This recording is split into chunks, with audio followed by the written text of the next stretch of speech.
Welcome into the Pats Nation. I'm Corso Catone is here. Joe's with us in the booth. You are watching us on YouTube. And hey, when you're on YouTube, make sure you subscribe. Give us that like, that thumbs up. That's what we want. And make sure you comment while you're on there. We can read it on the air. And check out our shorts and short reels on YouTube. Those are pretty popular. But if you are listening to us, you're doing it on iHeartRadio, Apple Podcast, 790, The Score. Anyway, you podcast, you can catch us and want to hear from you. And Heated Hotline, 855-313-PATS, P-A-T-S. Message line, leave a message 24/7. Joe will pick one, or he's going to pick one from the mailbag, corso.catone@gmail.com. Hey, we got a good one today. Going to hear from one of you in Heated Hotline. I think I know what it's going to be. If you saw Corso and Catone yesterday, you will know exactly what it's going to be. And we're going to go back in the week in Weekly Rewind to talk some OTAs. And going to break down the quarterbacks, Drake Maye and QB breakdown. And we're going to go into Pat's preview and discuss the defensive line. Good morning, gentlemen. Good morning. Good morning. Good morning. Sunday. How we doing? Oh, listen, we're getting closer. We're getting closer to the, we're inching closer to training camp at least. We're not Little doing by little. We're not doing as good as the topic of our first segment, though. Joe is anxious to get into that one. Listen, Joe he's got it on just rewind. He just keeps watching it over and over and over. Just keeps watching the same loop all night long. You know what I mean? In the dark. That's it. For those of you don't know what we're talking about, well, you're going to know in a second because we're going to do it in Heated Hotline. We're going to do it now.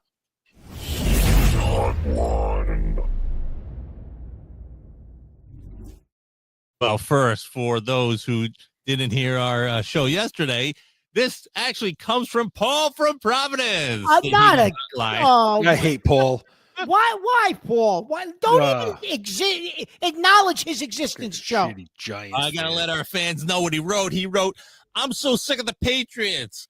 First, it was the Patriot way, but it was really the Brady way. And now all we have heard since Vrabel was hired is about character and what he's trying to build. As a result, we don't go after a Samuel or a Metcalf. Well, where does Stefon Diggs fall on that character tree? Now, that's a high-character guy with his pink powder and boat full of call girls. Vrabel, get some beans and man up. Dump his ass and show your character. BS wasn't just an excuse for having a cheap owner. And that is why the Giants own the Patriots. From Paul from Providence. Him and the goddamn Giants. I hate you, Paul. That's your fault. That's your fault anyways, that he can even make that. Why he can even make that comment about the Giants is your fault. I would love for you to go one. Do you think he could go one calendar year? Not even one calendar year. Do you go 1 month without breaking my balls about the 2007 Patriots that it's my fault? I know it's my fault. I don't need you to tell me every freaking other day your fault that it's my fault. I'm aware. You know, one thing I will say, Paul, listen, as long as you can admit it, that's a step in the right direction. Shut up, Hey, listen, here's one thing I didn't notice yesterday in that text thing you read there or the mailbag. When he says we didn't get Samuel or Metcalf, who the hell is we, Paul? Who's we? Your we is part of Jalen Hyatt and company over there in New York. I don't want to hear about we. What are you saying? We? Who's we? We're we. We're the fan. We're the fanalists for New England. We wear it on our chest. Yeah, Paul. No, he's a diehard Giants fan. That's for sure. Well, what he's talking about is this week, last week, whatever. Stefon Diggs, as everybody's seen by now, has did put a video out of him on his boat, somebody's boat, having a big party. Mark sent me the actual footage that's like the expanded one of what was going on around it. And I think that's the one Joe watches in the dock every night. Oh yeah. Listen, there was some craziness going on that boat, Chris. It was. Joe's got some videos. He's going to put it up in a second of what was going on. That's good. They're going. All right. And I think he's got the sound today for some of it. So we'll take a listen and watch as to what the hell what's going on in this boat. There you go. Now, let's pull up a little bit. Maybe you can hear what he says.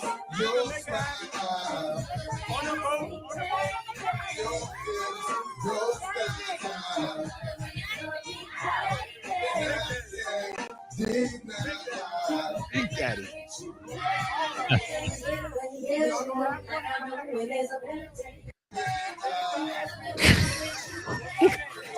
Could I ask a question? Yeah. Who was the girl jumping down, up and down like it's Christmas morning? Like it was like she was a little kid getting her Christmas gift. So Look he it up, says, yeah.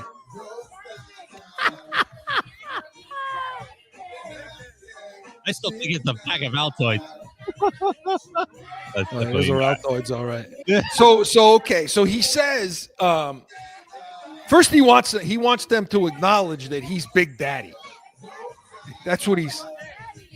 See, who am I? He says, "Who am I?" And the girl says, "Big Daddy." She starts touching his chest. Whose boat? Whose boat? Who's on the boat? They say, "Daddy, Big Daddy." Big Daddy, he says, as he's giving them the.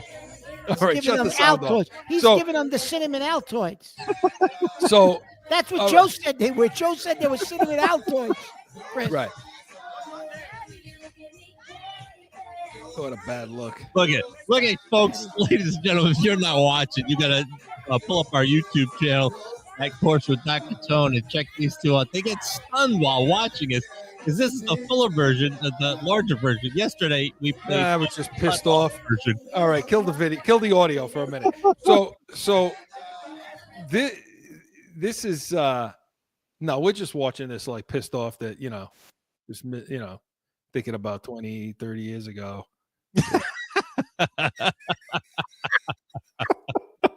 God damn it. What the hell happened, Mark? 30. What happened? 30. Anyway. I don't know. All right. So we don't know. Right? Yeah, it does suck to get old. We don't know what, not for these people. These people are having a great time over there. No. Did you put a down payment on that boat or no? So we don't know what he gave them. But I will say this, and I said this yesterday, Mark. Nobody's calling you Big Daddy for giving them weed. Well, it doesn't look like weed anyway. But you know what I'm saying? Like, I know what you're saying. This is especially you can go to the, like you said yesterday, Chris, you can go to the corner store now and buy weed. What's the big deal? Right. This is something else. So yeah, they'll never be able to prove what's in that thing. What's in that bag or whatever you gave him over there, that pink stuff. But Mark, you said you have some knowledge about what it could possibly be. You said, well, supposedly, the chemist over here. Yeah, I'm the chemist. No, supposedly they said, a couple of people I was listening to said, no, like there's a drug out there that it's coke, and they mix it with some type of stimulant, and it turns the white powder into pink. And it's some kind of thing that they do at these parties. I don't know what the hell it is or what the hell they mixed in it, but that's what they're saying it looks like. Now, who the hell knows? We weren't there, but I'll tell you what, those girls were pretty damn excited when he pulled that out of his pocket, whatever the hell it was. And then he told them, don't do it all, or don't do it all now. Save some. I don't know what it was. I don't know. He doesn't want people falling. He doesn't want people dropping dead on the boat, probably. But because anyway. then that's a problem. What the hell? Then what are we going to do? Now we don't have a receiver. We don't, what? Now what the hell do we do for the number one? Jesus Christ. Yeah, this is what it's about, Paul. That's it. The name on the front. Anyway. Oh. Okay. So let me ask you something, though. We're going to get into this a little bit, Christo, because is there an NFL? Isn't there we're going to hear from Vrabel in a second, but isn't there a conduct policy now? Like, is the NFL going to investigate this? The NFL got, a few years ago, they got kind of softer. They softened the tone on things a little bit. Like now, so let's say, for example, they drug tested him and he came up positive. It's like a $15,000 fine now and like rehab. It's not automatic suspension. No, it's not like it used to be. They're all more about the rehabilitation of people and, and all that versus the punishment. So they're more strict, Chris, if they catch you with doing HGH. Yeah. Than they are with a substance like this. Right. Anything that screws with the integrity of the game. You know what I mean? Yes. Yep. And so So I don't see anything happening to him through the NFL or anything. But as it relates to the Patriots now, though, okay, because one guy that wasn't pleased about this, but we're not sure if it's because of this or something else. Let's hear from Vrabel. Aaron. Hi, Mike. A video of Stefon Diggs has gotten a lot of traction in the last 24 hours or so. He's on a boat, having a good time, but the question comes in to a certain substance that people are guessing what is and isn't.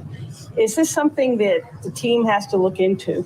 Well, it's something that we're aware of, and obviously we want to make great decisions on and off the field. And we're hoping that with our time here on the field today, and that when we don't have a script and we're on the call-up periods, that we're making great decisions. And so the message will be the same for all our players, that we're trying to make great decisions, and any conversations that I've had with Stefon will remain between him and I and the club. So, what do you make of that?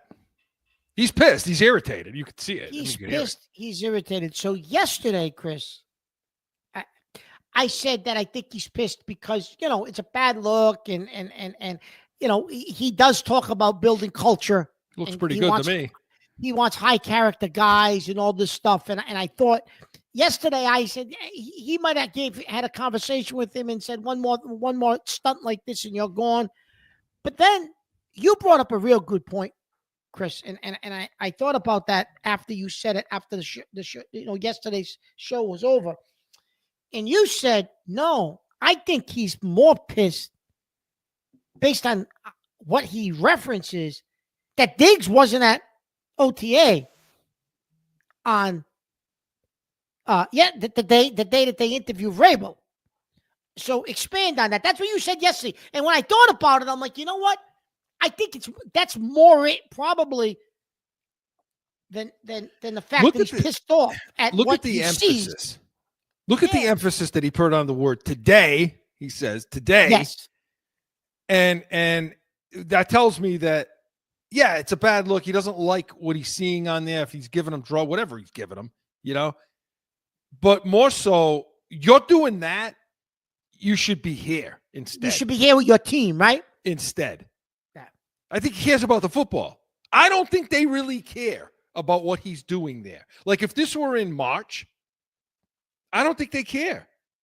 Yeah, whatever. Go blow your brains in or whatever you want to do. I don't care. Like, you're a grown man. You want to do this kind of stupidity and kill yourself in your life and all that? Fine. I mean, I'm exaggerating. Of course, they care about the human being. I'm for emphasis, I'm saying this. But my point is, you got OTAs going on. I'm a football coach. You're just jealous you weren't on the boat. Yeah. You haven't stopped playing that video. You can't stop looking down at your phone of That's the expanded version of people shaking themselves and shaking their asses all over the place. This is what you're doing. You lost your mind. Joe just keeps streaming up over here. Yeah, he won't pick it up. He won't stop. You want to stop? Oh, okay. No, it's okay. So, no, I do. I think he's pissed off that he's not there. I think he's sitting there saying, you got time to do all this other stupidity. You're supposed to be a veteran. We brought you in because, we got a young room, and this is what you're doing instead of at OTAs. And I think that's what he's getting at. The whole Belichick, I told you, he's not cut that far away from that cloth of I deal with the people that are here. So, no, I don't think he told him not to come. People think he told him not to come. No, I don't think he's because I think he's the kind of guy that can handle that. We're not going to let that be a distraction. I'm not worried about that with the media. You're right. And I'll say this too, Chris. I do think that because these morons in that stupid Dynasty documentary that they released, this was a good point you made yesterday too. Because of that dumb documentary, they wanted to stress in that documentary the whole Aaron Hernandez story and situation to kind of embarrass Belichick. Well, now this video comes out of a guy on a boat with girls and drugs, and who the hell knows what that could turn into once people start, getting high or whatever. If that's what it was, I don't know. Alleged drug. I don't know. We don't know what it was. I shouldn't say what it was because we don't know what it was. Look, to Joe's point, it could be cinnamon Altoids, right? But because of what happened with Hernandez. Don't take them all. You don't want your breath to be that fresh. No. Well, there's something they do with those. I'm not going to get into the outfit. No. We're going off the rails. We're already over. All Go right. Listen. No, because that whole thing with Hernandez, Chris, now I think it's a real bad look, because now what, you got another one of these thugs, another one of these guys on your team. What does this lead to next? Like, I do think, if this was Baltimore, Pittsburgh, you're right. Yeah, okay, whatever. You know what? Show up and play. You know what I mean? Kansas City, they got guys every year that are getting arrested, this, that. Well, but because of that, they wanted to resurface Hernandez to stick it to Belichick. Now, it's a bad look because of what they did in that stupid dynasty. You know and because you couldn't stay out of massage parlors either. You couldn't stay out of massage parlors. Thank you. Yes. I'm the only one who say it. The puppets won't say it on their shows. They won't bring that up. Listen, that's a real good point. You didn't bring that up yesterday, Chris. You're right. I mean, listen. How hypocritical can you be? Are you going to cut the guy? Yeah, when you were in massage parlors, you're right. Whatever that whole fiasco was, it was there. Never really addressed. But yeah, you're right, Chris. Listen, to Paul's point, and we'll go on this. To Paul's point, they're not going to cut him. Patriots, don't worry, Patriots fans. They're not cutting Diggs. They're not getting rid of him. And you know why? Because look, I'll tell you what, they would cut him if he cost $30 million. They would cut him for this. Well, Paul brings up because he cost $12 million. Hey, here's my question: why isn't that in the contract? Forget the NFL. But I'm sure $1,000 policies. But if it's not in the contract, say if we catch doing something like this, you take a couple of your millions away. Joe, they have loads of outs. I know they do, but it's one of those things where it's like I'm thinking from the perspective of the kids watching this stuff. It's like, yeah, okay, like be a good representation of your professionalism and in sports today. It's like the fact that all this is thrown out the window and like they make millions of dollars just makes people who don't make that money very angry to not go and pay their wallet, their bill to go there and watch a game and say, I don't want to do this anymore. Like it's disgusting, There's a lot in there, Joe, to unwrap, and we don't have time to do it. Yeah. I will just say this that you just said. I don't look at these guys as my moral compass. These guys don't raise my kids. I do. If I'm going to allow these guys to be the example for my children, then I failed. Period. End of story. As a parent. But again, we could do a whole show on that. But as far as Paul's point, Mark, listen. He's right. It's all about the money. I don't care. Listen, he's a $12 million player that's a top number two, maybe the best number two in football, maybe the worst number one in football. For $12 million, you're not getting rid of that guy. I don't care what he's got, what he handed to somebody. Chris, it's not happening. That's what tells you the culture is bullshit. It's all bullshit, Mark. The culture. You're right, Chris. If DK Metcalf was a $10 million left on his contract, he would have been sitting with the Patriots right now. Not Stefon Diggs. It would have been DK Metcalf. Right. So I don't want to hear. So when he suits up week 1, okay, when he suits up week 1 or week 4, whenever the hell he gets out on the field, and he's there and nothing happened to him, there's your culture. You could take all that culture crap and you can stuff it at that point, Mark. Right? Yeah. No, I agree. Yeah.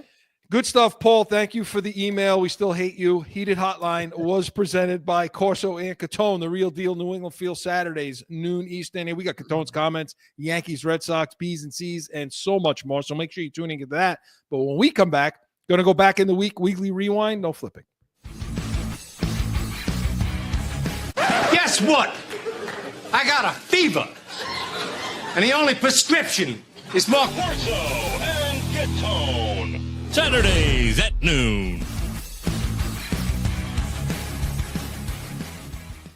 Back in with more Pats Nation. All right, guys, let's get right to it. We took a little long on that one. Want to talk OTAs? Let's go back in the week and weekly rewind. Joe?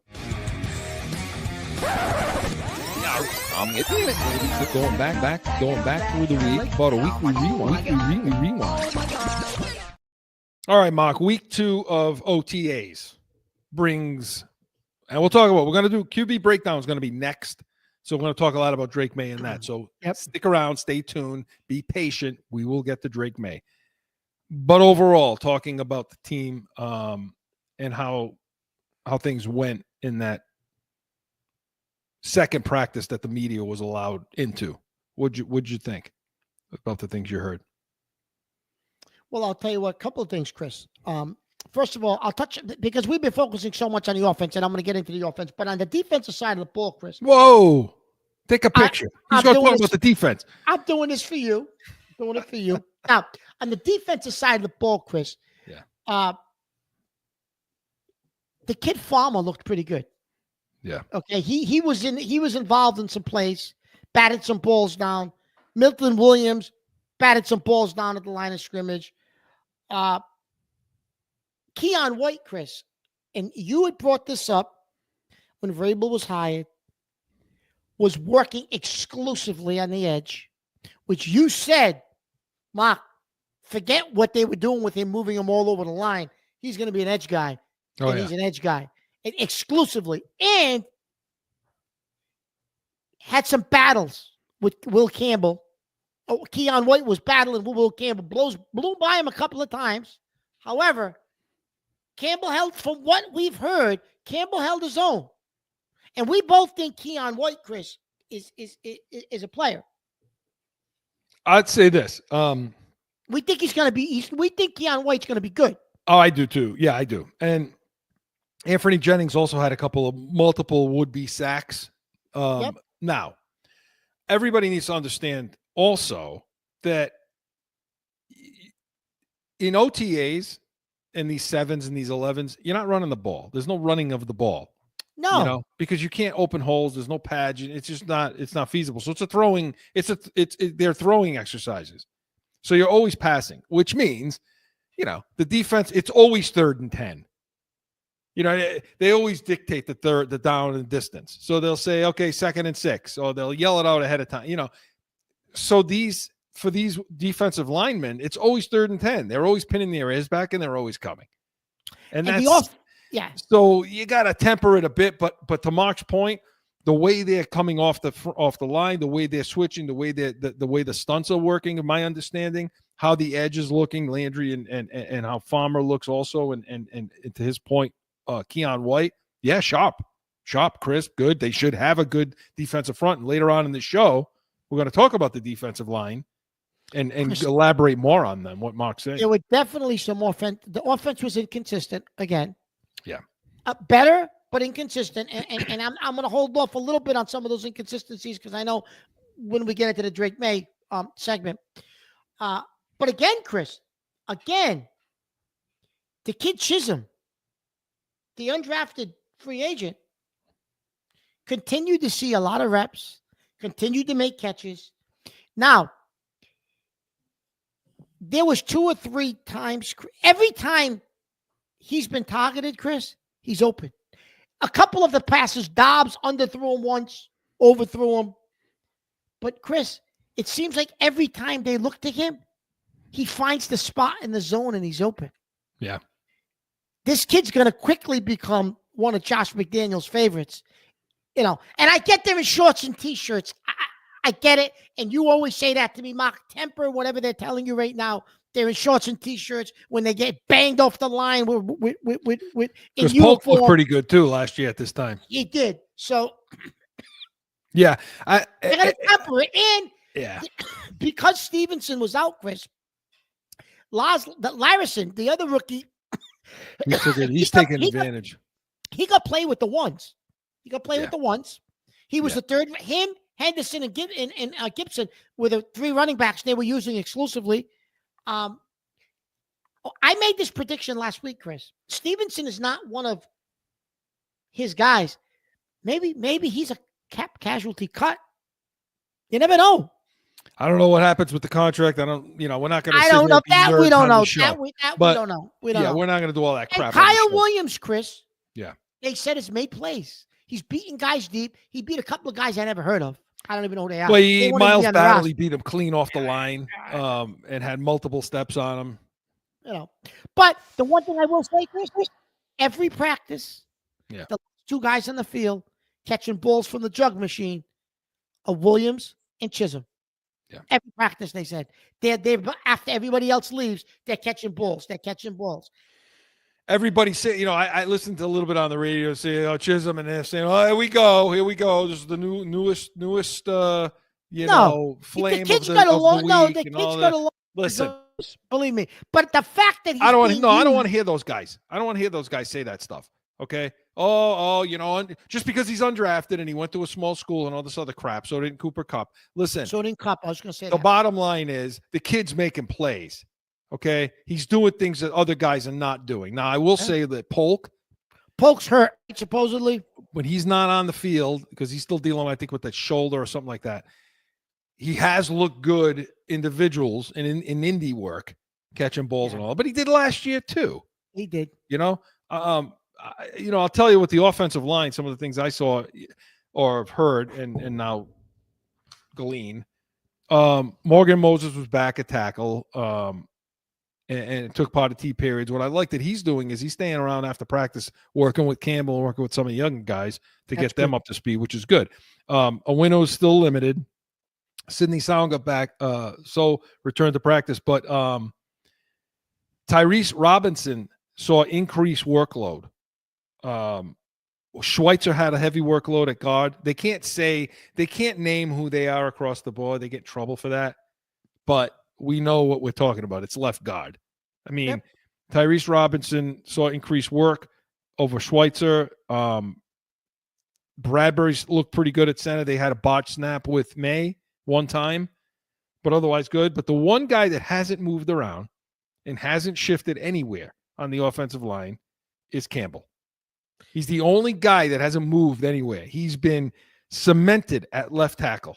Chris, he's going to be the starting left tackle. That's who he's going to be. Yeah, he has to be. You can't justify the fourth pick in the draft, Chris, being him if you don't at least give him the shot this year to show you what he can do at that position and coach him up with Scarnecchia and Marone. Yeah.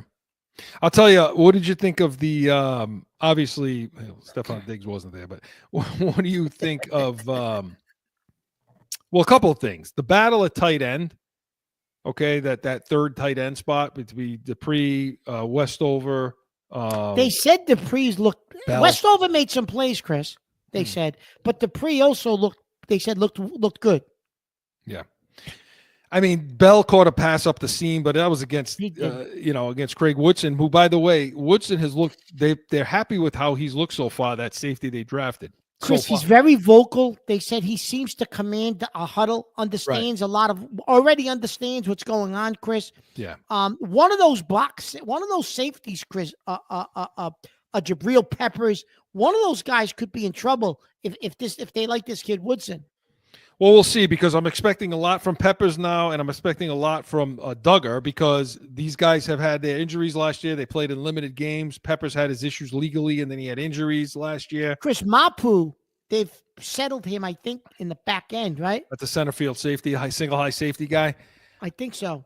Look, we saw a few games at the end of the year where they stuck him back there, and I think it was just because of necessity. Yeah, it was. And accidentally, I think you've now found your center field safety. You liked what you saw. I really liked what I saw. You said, Mark, he played well back there. You said he did. He had a lot of good. He didn't seem to ever take a bad angle. He closed well. He played a high top ball really well. He stuck. He clung. I mean, I thought he did the things that. Now he's not McCourty, but I mean. But that's the thing they're going to need there. And last thing, comment on this: the learning moment, the Baker. So you see Vrabel's influence on some of this. And I want to hear from Bedard in a second. You know what? Let's do that first. Let's hear from Greg Bedard and his what he observed. Joe Williams, I'm impressed by. I think that guys like Javon Baker, they have an uphill battle. I mean, there's guys, like that undrafted free agent Chisholm, again, showed up today a couple of different times. And so, there's going to be a real battle going on for a lot of these roster spots. And a lot of it's going to have to do with are you doing the right things? Are you smart enough to function in this offense? If not, the Patriots feel like they have some people who are ready to do that. Was back in the mix today at the position that he played almost his entire NFL career. I will say probably the most notable thing was Tyrese Robinson, a guy who they picked up off of the Vikings practice squad last year, got a lot of run at probably the one spot that we think that there's a lot of competition left to be had on the offensive line. Yeah. Very impressed today with the, how the defense is working, the movement that they, if you watch Vrabel's defense in Tennessee, it's not surprising, but how the defensive line and their movement plays off the linebackers and their movement. So, I thought there was a decent amount of pressure today. I thought that Will Campbell had a couple of plays that he probably wants back, but on the whole, solid and, making progress. So that's much of what we said. Much of what our observations are. Yeah. That's Greg Bedard of Boston Sports. Chris, Journal. you haven't heard much of in these OTAs. Well, I mean, I'm not going to glean too much into it, but you haven't heard much of Giovanni Tavai's name at all. That's because he sucks.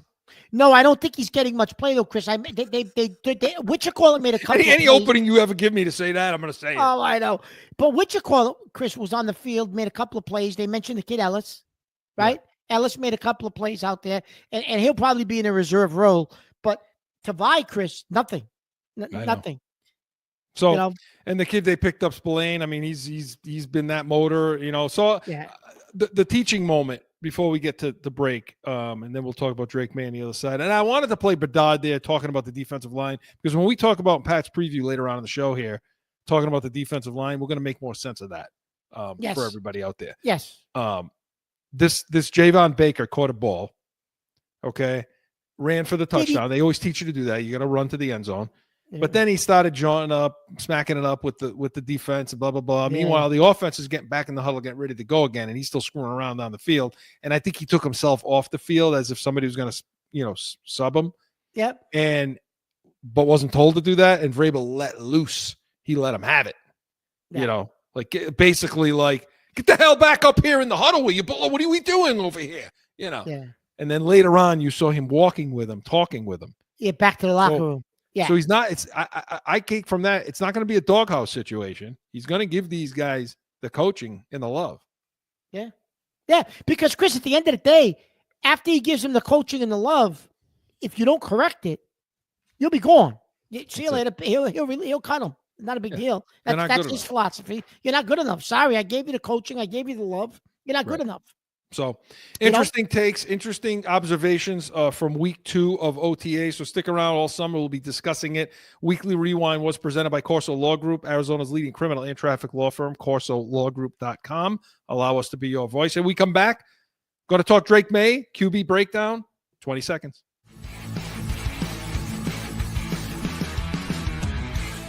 No one ever thinks they will be in need of a criminal or traffic lawyer, but things happen. CORSO Law Group is Arizona's leading criminal and traffic law firm. Call or go online to CORSOLawGroup.com and talk with these expert attorneys.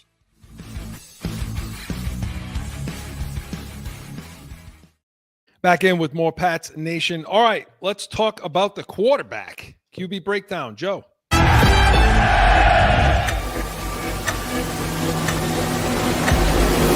Okay, now. Hit it, boys. Hit it, boys. Hit it, boys. All right. So, Mark, last week, Drake Maye had a tough last Tuesday, a week ago. Yeah. He threw 4 picks, right? But then he responded a couple of days later, and you said it. I think it was Thursday's practice. He came back and he responded. He looked pretty good. Now we go back to Tuesday again, the following, this past Tuesday. Everything you're hearing is, I guess the most common thing you hear is uneven play. Uneven play. And on Wednesday, continued to be some uneven play, Chris. No interceptions. Dobbs threw one on Wednesday, but no interceptions, Chris. But the offense is clearly trying to find a rhythm this early in the season, right? Because of everything that McDaniels expects. they're trying to find a rhythm. He's been working in some tight pockets, and whether that's intentional or by the coaching, or is that just I'm assuming that's because your offensive line still is struggling a bit, perhaps, Chris. I've worked in. I don't know what that means this early in with shorts and t-shirts on, and maybe you could add a little insight into that. So they said he was working in a lot of. It appeared he was working in a lot of tight spaces, Chris. Well, I will say this: the one thing. I guess tight pockets. I say tight spaces, but a tight pocket. I mean, they're close. Listen, like they talked about in the last segment, a lot of what the defensive front's going to have the edge a lot because they know it's passing. They know there's no secret to it. We're throwing the ball here, so they're pinning their ears. They're coming back. They're practicing their moves. You can't really grab and latch on. How long can a whole offensive line hold up with no pads and things like that? So yeah, I think what they're trying to do is they're trying to get him to be able to perform in a tight pocket. You remember in this offense how Brady he was mobile. Brady was like one of the most mobile quarterbacks I've ever seen, and people were like, "What are you talking about?" What I mean is, within that little pocket, his sliding, his moving, his stepping up, all that little movement in the pocket is, I think, what they're trying to get Maye to be okay with, because what Maye has a tendency to do is, when I say create his own pressure, meaning make that pocket collapse on it intentionally on his own, where he rolls out of it. He just gets out of there when he doesn't need to get out of there. And you need to be able to perform and make throws from that pocket in this kind of an offense. You have to do that.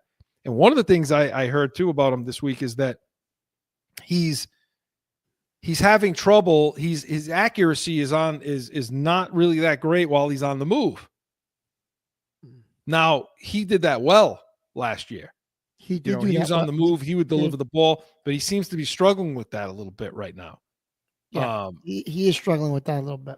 I don't think they want him doing that much, Mark, is getting out there. I think they want him to work in the framework of this offense and deliver the ball as, make the proper reads and to deliver the ball with accuracy from the pocket. Yeah. Yeah. And Chris, a lot of that also is going to be, again, with the offensive line and what that's going to look like, right? Now, Chris, he did have, I guess he's really, which you would expect this from a McDaniels offense, I guess he's really gelling early with even more so than last year with Hunter Henry. That seems to be his safety net, his security blanket, right? Yeah. Yep. Yeah. And Henry, Chris, they say he's been almost perfect on those sail routes. That McDaniels likes those routes. Oh yeah. And they said he's almost Henry this early in OTAs. He's almost been perfect with. Well, he's one of the guys that's remaining from that system. Yeah. So he knows it, understands it, right? But he's patting the ball again. What do you make of that? That Chris says he doesn't trust what he's seeing, or he's not comfortable enough in what's being called or what he's seeing and what he's doing, and so excellent, that would attend, right? Wouldn't that be that's why you're patting the ball, right, Chris? You need an extra second, you need an extra beat. Yep. You're trying to figure things out, and they say, well, he's reverting back to that last year. Well, because last year he was learning something new, and by the time the season came, you didn't see the pat anymore. Yeah, and he's doing it again this year because it's like you said, something new. This is no offense for him. I don't see it as a regression. I just see it as it's how he processes. Yeah, and Chris, this is a hell of a lot more. What they're throwing at him this year is a hell of a lot more complex than last year. I mean, last year, it was so simplistic what they were doing. Like you would go out of your mind watching them offensively. Yeah. Yeah. Some people talk about,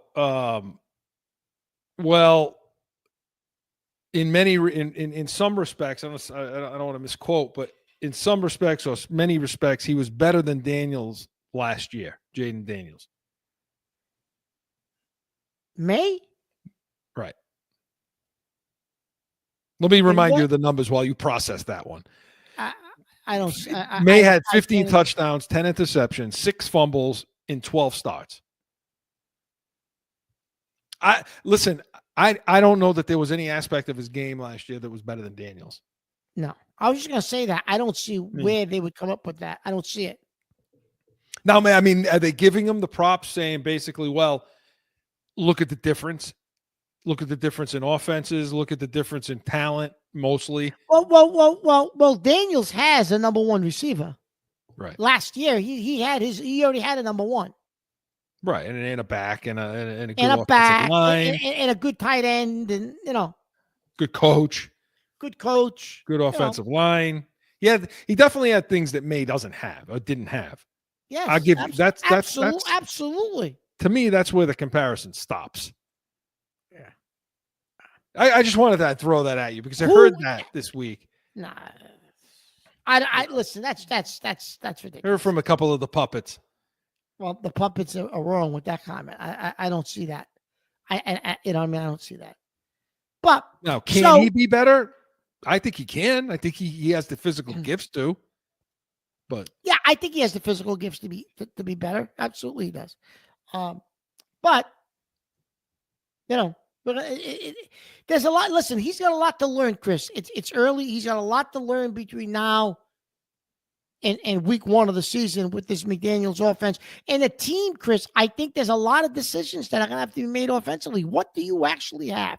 Okay, we know we got Stefon Diggs. Whatever he's gonna give you, I don't know. But the rest of the team, that offense,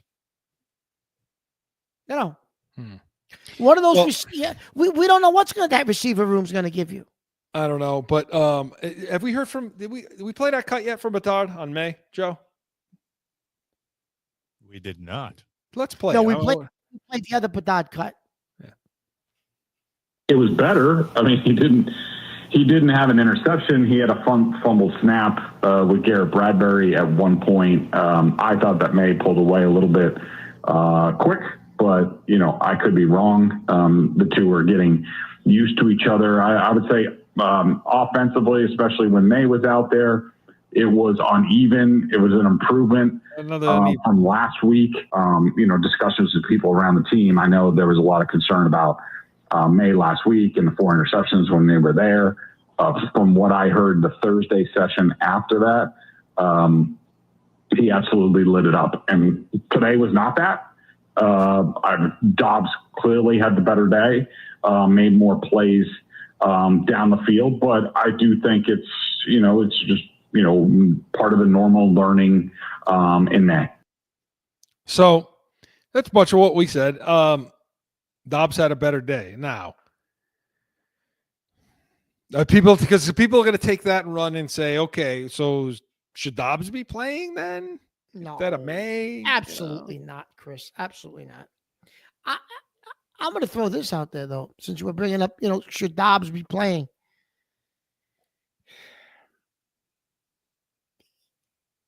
You know who they said looked like they're in awe of the man. Is Milton in Dallas. Listen, I've been reading some stuff. They can't believe the athlete, that they can't believe some of the stuff this kid's doing on the field. They're like, holy shit, like throwing on the run and just crazy stuff with those receivers, with Lamb and those guys. Because I don't think Prescott's in OTAs right now. I think they still got him doing work on the side from his injury. So Milton's getting a lot of snaps. Wouldn't that be something? This is why I said, and you told me, what do you, what's the difference? Get him on, what are you going to get? This is why I said, Joe, you can attest to this, I think, if you weren't asleep when I said it. Maybe. Why did we pull the trigger so quickly? What would have been the harm of holding on to this guy through training camp and then making a trade? Let him run around like that in preseason games. Let him light it up. Let him be that, guy that every year comes along. You say, whoa, who's this guy? And then maybe get something like a 4th round pick for him. Yeah. I will attest to that. But you said, who is this guy? This guy's nothing. This guy's nobody. He's trash. Get out. What do I care? Get him out of the building. Melton. Now you change your tune. See how you... I didn't change my tune. I'm telling you what's being reported. I still agree with what they did. I absolutely didn't change my tune. Wouldn't it be funny if this kid turns out to be an absolute stud for Dallas? Wouldn't it be funny? Wouldn't it be funny? But you it know, wasn't that the thing though? It was like, why did you pick him up in the first place?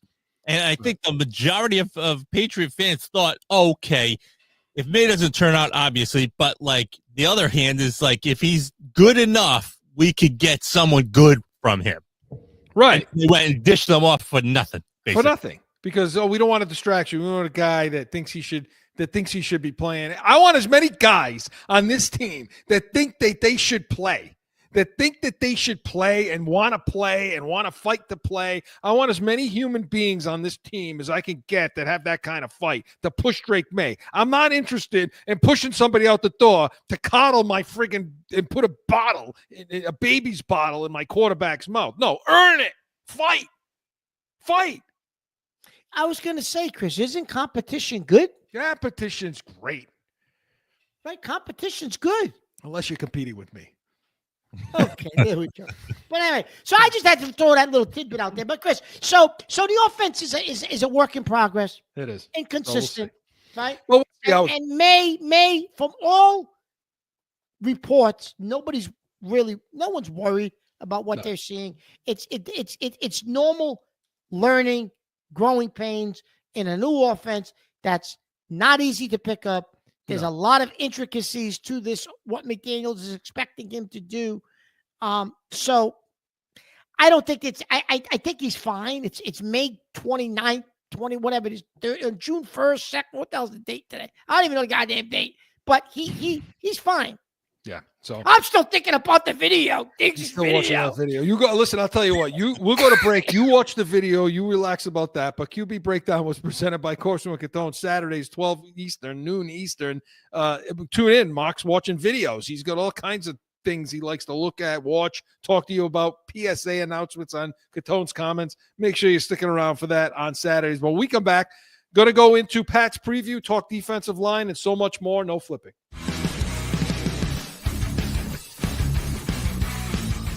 The real deal New England field. What does that mean? We're like you. We're going to bitch about everything. My opinion, our draft, the good, the bad, it was ugly. These people, Mark, drive me freaking insane. Bananas. It's so frustrating and aggravating. I can't take it. The real deal New England field. It's going to be real.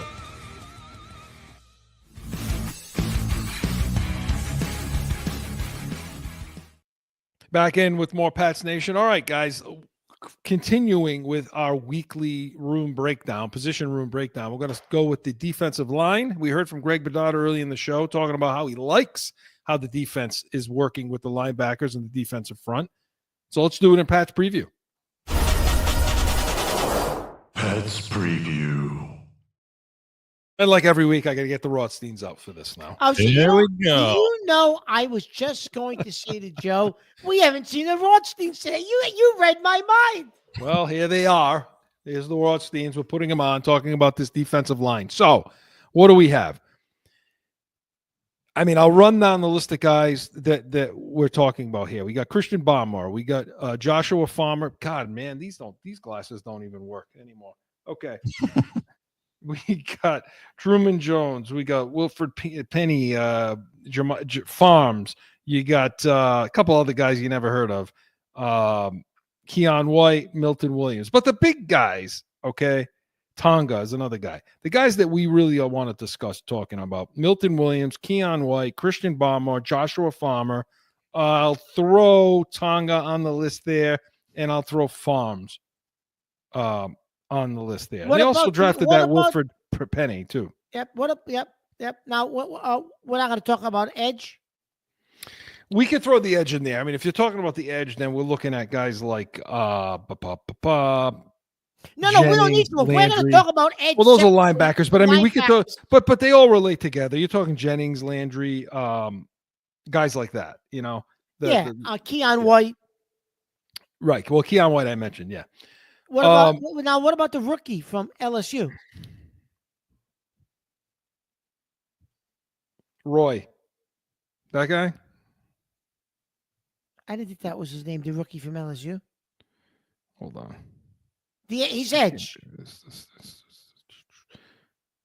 Oh, you're talking about Swinson. Yeah, well, again, Yeah, that's Swinson. another linebacker. But, okay, we'll throw Swinson on that pile, too. Okay, 'cause I thought he All was right. going to be kind of like a Yeah, you're Landry. talking about Swinson. Yeah. It is, yes. Okay, so we can add Swinson, Landry, you know, these guys. And Swinson, Chris, Jennings. hasn't seemed to be getting too much run. No. I mean, he has, but nothing that we've heard of. Not where hearing he's- much about him. Where he's showing something. No. No.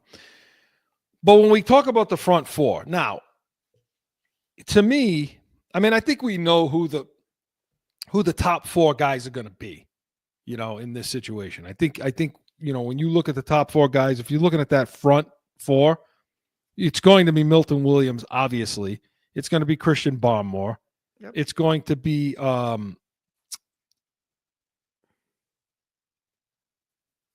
Landry on one edge.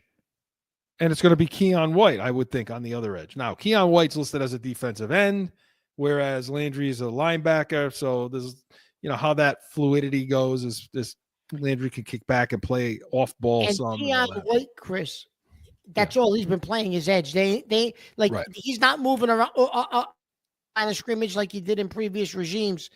He's just playing edge. Yeah. So, yeah, you're not going to see him off ball. Now, see Landry, you may see off ball a little bit. Now, the style of defense they're going to play, you're going to see them in an even front a lot. And an even front means 4 down linemen playing gap football versus, do you think they'll go into an odd front? Do you think they'll go into a 3-man front? You'll probably see some. You'll see some. You know, with not a lot, but you'll see some. With the big body guy that they have there, Tonga. The guy, you know, they brought him in. He's 335. He played for, I think, Arizona. I mean, the rookie Farmer has shown well early. Yeah, so I think you're gonna end up with a nice healthy rotation, but I do think you're gonna see four down linemen, gap style, meaning you're gonna see wide nines with the 2 edge guys. Landry and White are gonna be set wide out past the line, you know, the end man on the line of scrimmage. Call those a wide 9. To bring pressure. And you're going to see Barmore and you're going to see Milton Williams trying to crease gaps. So they're going to want plays made by their front four. Just like close your eyes and think of the Eagles in the Super Bowl. And that's the kind of style that they're looking for, is to crease those gaps, get pressure, push pressure into the quarterback's face while setting those edges and taking 90 degrees around. And Mark, I think they got the guys. I honestly think for the first time in a while, we got the guys to do it. Yeah, if we stay healthy, Chris, I think we get the guys to do it. Yeah. And even backing them up. You know, when you take Landry off the field and you put Jennings in, say, or you take Barmore off and you put Farmer in. Yeah. Or Swinson. You know, you definitely have some depth. You're going to see a good, healthy rotation now. Bedard talked about it earlier. We heard it in the show where he talked about he likes how the defensive line is looking, how they're playing off the linebackers and how they play together. And that's a big deal, Mark, to get to be gelling like that now. Well, that's what I was just going to say, Chris. It's the end of May, and you're already gelling, you know, at an early OTA. Like that's huge if if that's happening at this point, this early. So, yeah, because those linebackers, that's why when you talk about a Jelani Tavai, like I just can't see a role for this guy. Like I can see a situation where you got Milton Williams gets doubled, okay, and they got the 4-man front. And so you got the 2 guys coming off edge, and you see Milton Williams gets doubled on a run play, on a zone run or something like that. You could see guys like Chisholm be able to Spillane to be able to come and make him right and fill that gap and make that play. I can't see Tavai. You? No. What has he shown us the last few years, Chris, that even makes you think he can do that? Like he hasn't shown any evidence of being able to do that. No. He's flashed. Don't get me wrong, Chris. He has flashed in some games. You were like, oh, he made some good plays today. But overall, Tavai should not be anywhere near this starting unit, Chris. I wouldn't even say he's in the rotation of like the 2 or 3 man rotation. I don't think either. Yeah.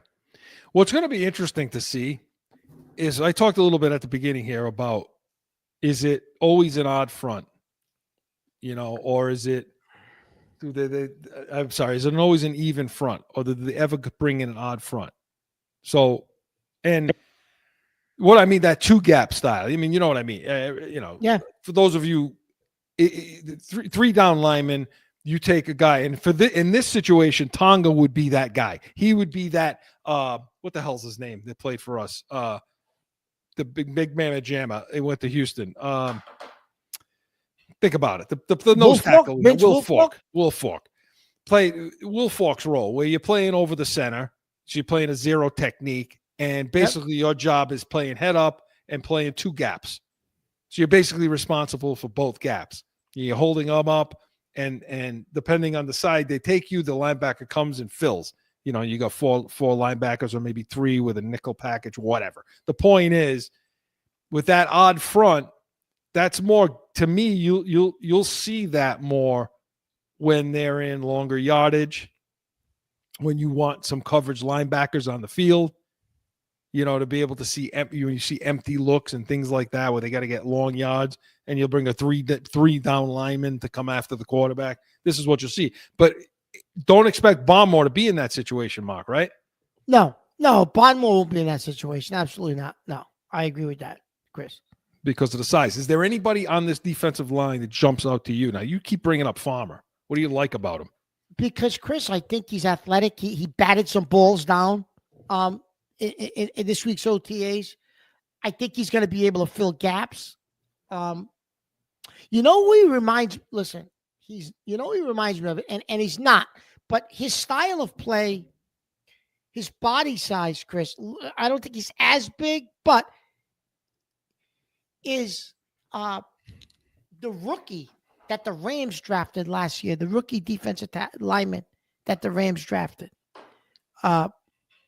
He had a real good playoff for the Rams. Yeah.